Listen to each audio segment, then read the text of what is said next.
Hello everyone, my name is Kai and I'm a long-term League player. I have been following League for years and basically a decade. I follow and I read and I watch the devlogs, the design pieces, their Bible for character design, for colors, all that stuff, that information, the concept art. I've been watching that for years now, and I felt like this actually kind of touches on things that it doesn't touch on things that have been addressed and kind of omits them in order to sound to me um like they are valid. So let's get into it. I'll be addressing certain points throughout the video to Hey everyone, show I'm Andre, also known as Medler. And I'm why this Paul, is a aka lie, Pabro. or Today is could be a lie. Thursday, January 30th, and we're back for another dev update. We're going to check in on some of the changes we made for Season 1, and we'll talk a bit more about some of the things coming up in Act 2 of this season, which starts on March 6th. We're a bit over a month into the first season of 2025, and we've been following how changes have been landing closely. We've seen some really good signs and feedback to things like seasonal themes and some of the gameplay changes that we will touch on a little later. But first, we want to talk about Hextech chests, and more broadly, earning skins instead of buying them. This means we're going to talk a bit more about the business side of League so that we can share more of our thinking and context with you. Now, our belief as a company is that delivering great experiences for you will lead to great results for Riot. We want to deliver the best experience we can that you can play forever without spending anything, so that you only spend money when you think we've made something great that you want to spend money on. For context, a lot of people are saying that in the last few years, the quality of skins have been terrible. The player experience has been worsened due to the lack of quality and work put into skins, put into um, worth skins, the systems that are monetizable, and also outside of the game, such as cinematics. 2022 was the lowest player count in years, and in 2023 they had the highest budget with probably the worst received season due to the amount of toxic systems that have been put into game with gambling, um, with the $200 gin skin, um, stuff like that. Also, a bunch of people that got fired in 2023 and so on. As a free-to-play game, skins are the primary way League pays its bills. They're what give us the ability to continue to develop the game and wider ecosystem, from adding new game modes to updates to Summoner's Rift, cinematics, live events like Worlds, patch-to-patch balance, and much longer-term investments in League for the future. As a note, I would like to say that while skins are the main focus, there's been other systems that have been explored that have never came out, such as announcer packs. We have a Nexus finishers, but we have a Nexus finisher because we only have the Jigs one that came up with Arcane, and we haven't seen anything new from that point on as well. There's also, for example, no buyable reward skin form of Champion Mastery that they could have explored. Other systems that could help monetize the gameplay and help get um, revenue from other ways other than skins, emotes, icons, chromas, stuff like that.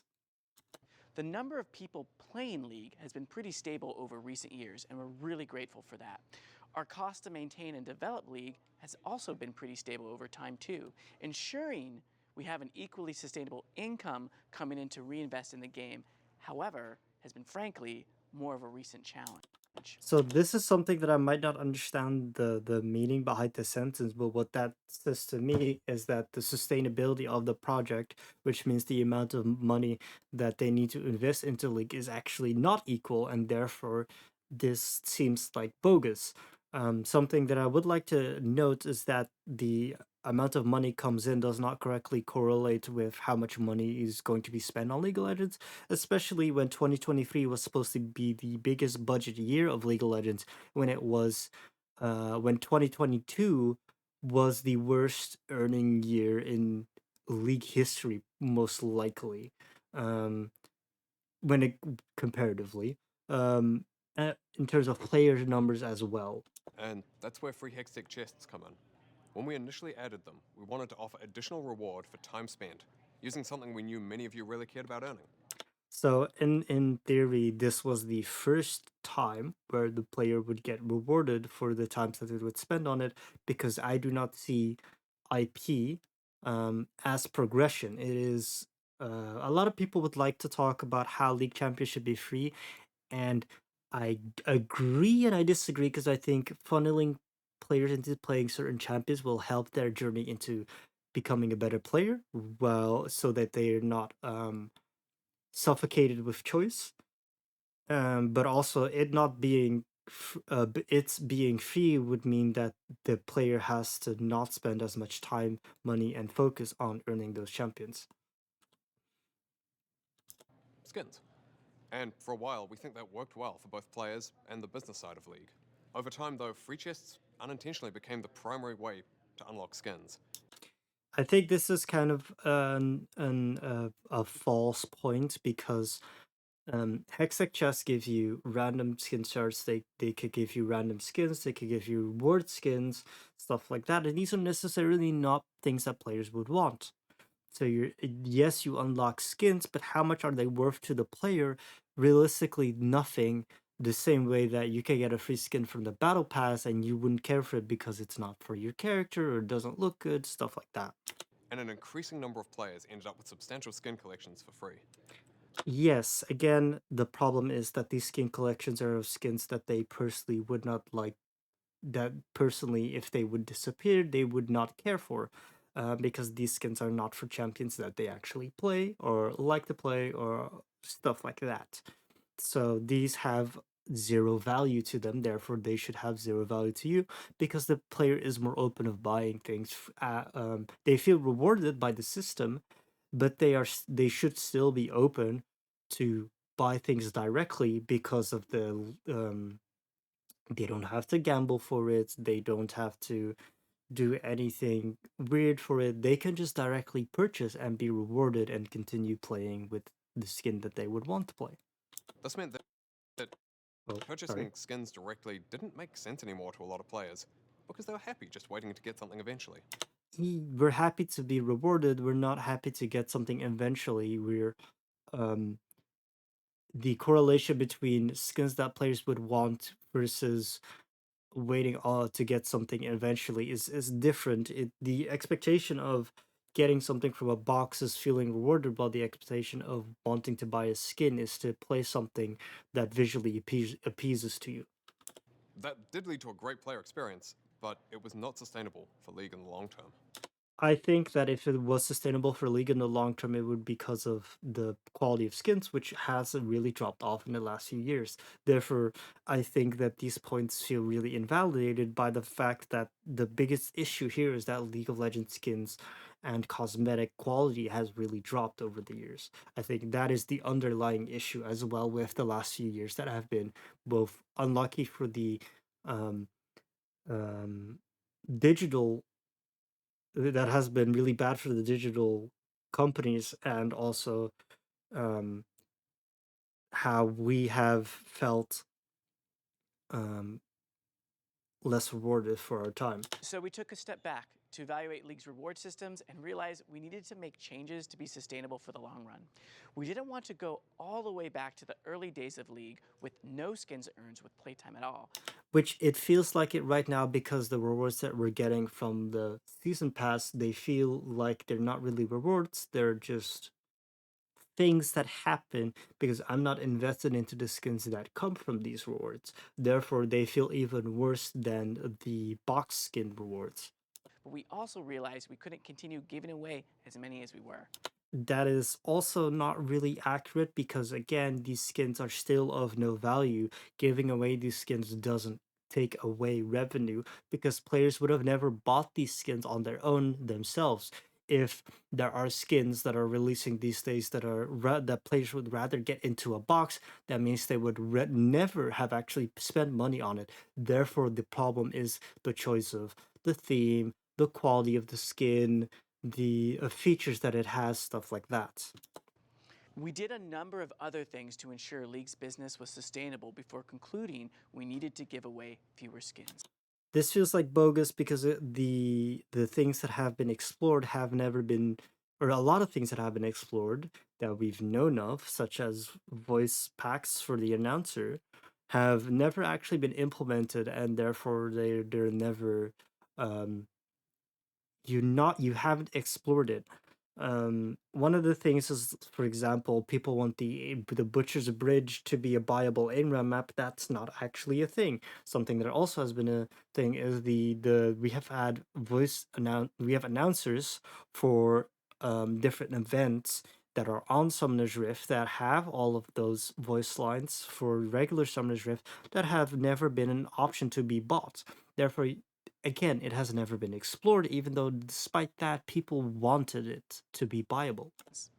Increasing the number of skins we can make each year was good for both the business and the player experience, but eventually we ran into meaningful diminishing returns. These diminishing returns is the lack of quality. It's quite obvious here. They've touched on a lot more skin themes, and that has been a really good thing. But also, the problem is that later on, these skin themes, even if they were doing new ones, felt really grounded in other skin themes, therefore diluting the pool of unique skin themes. This has really been a big quality concern, and people are interacting with it less. We've had repeating skin themes for years. Think of the bee skin line, think of the lunar revel, stuff like that, that they've kept trying to renew, but because of the fact that they're renewing it in a different jacket, it feels less unique, and therefore people are less interested by something that catches their eye. We introduced premium cosmetics. So these premium cosmetics are the $200 skins. They feel they're terrible quality wise. These should not be in the game and should not be called premium. They are a tool to keep whales playing the game, keep whales interested, to squeeze more money out of the players, which has in turn made players feel really disrespected that aren't susceptible to those things. We've also explored a lot of other cosmetic content types. Have you? I cannot rack my brain to see what type of cosmetic types you've put into the game other than Nexus explosions, which we still only have one after 2 months, and we have no date or time or whatever um, that has that makes it seem like you're making more. One thing that you also are developing is banners, which I have not seen banners that are worth the money or are earnable in a way that doesn't require too much time for the player, feels like a cash grab, etc. And we'll keep trying to do so. But champion skins are clearly the thing most of you care about.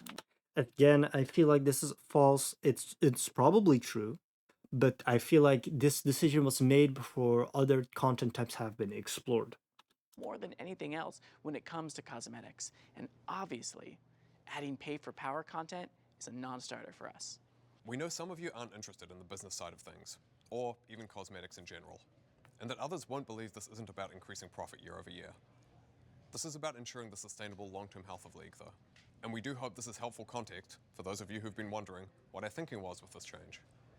We want to ensure League remains a great, fully free-to-play game. We believe a change like this, while unpopular, is the right call and allows us to deliver not just on our plans today, but also our plans for League in the future. Now, we'll be sure to give you more context on our thinking behind changes to skins and any other related systems in the future as well. And we're currently doing a lot of global surveying and discussion with players about what is and isn't working. I'm a long-term player. I used to get surveys about league balance, other stuff like that a lot, and I've seen none of those. So um I don't believe it. Speaking of which, we want to talk about some changes we have coming to Battle Passes. First up, we've got some improvements to the Battle Pass skins. We've heard a fair bit of feedback that those skins don't feel like they're good enough in various respects. We agree with a lot of that feedback. We're going to be looking to add more. So my personal thought is I think it was a bit overblown. The Elise skin is a 750 skin. I think League should make a little bit more 750 skins. But also I think the quality of League has risen up so much that you would think that higher quality skins of now should be at a lower price point because of how normalized it is. I think that's where the disappointment comes from. Um, And I also think that the disappointment comes from League not adhering to its design Bible. More distinct visual effects and more pronounced model changes. We're also planning to deviate from a season's theme a bit for some future pass skins, I think this is actually a bad thing, but that is up for debate. given the risk we otherwise overdo the same sorts of visual appearances and or pushing champions into themes that don't make sense. This is actually an issue with skin lines in general. I touched on this a little bit before, but I feel like, for example, Ezreal or not Ezreal, but there are certain champions that when I see them in a specific skin line, I'm just like, why is this here? Like for example, I don't know, maybe they're gonna put Pike in cats and dogs, and I would just be like, why would you do that? I feel a lot of I feel that a lot, like a lot with almost every skin line that I see. I feel like, why is this champion in the skin line? Why does it feel so soulless? And so this is an issue that is not specific to Battle Pass themes, but just skin themes in general. Now, because it takes some time to make or modify skins, those improvements won't be present in the Act 2 Battle Pass skins that you'll see in a couple of weeks. That makes sense. Skins take about 9 months to a year to fully flesh out. You have to adhere to other skins that are also in the pipeline of the same theme. You have to adhere to the design bible of those skins, the design bible of champions. You have to adhere to um, anything that doesn't work. You have some memory constraints, stuff like that. They will, however, be fully reflected in the pass skins for Season 2, which starts in May. Additionally, if you don't already own the champion for the Battle Pass skins, unlocking the skin will also unlock that champion for you. We also want to clear up how skins in the Battle Pass affect the champion's skin cooldown. We don't look at past skins when deciding when a champion is due to get their next regular skin. So if Alistar appears in the Act 2 Battle Pass, he can still receive another skin later this year. Another improvement we're making to the Battle Pass is to the missions that feed into it. Looking at your feedback, certain types of missions are pretty unpopular.